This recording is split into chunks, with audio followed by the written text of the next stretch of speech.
U arrestua se dhunoi kryeinfermierën, zbulohen detaje nga sheri i mjekut në spital. Mjeku Julian Habibaj, 53 vjeç, është arrestuar nga efektivët e komisariatit nr. 3 në Tiranë për veprën penale goditje për shkak të detyrës.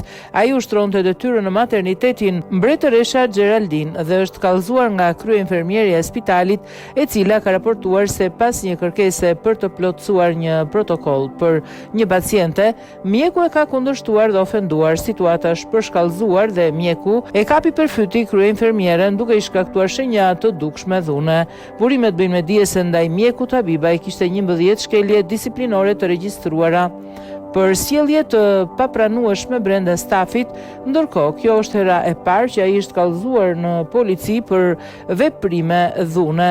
Policia ka nisur hetimet për të sqaruar të gjitha detajet e ngjarjes dhe për të marrë masat përkatëse.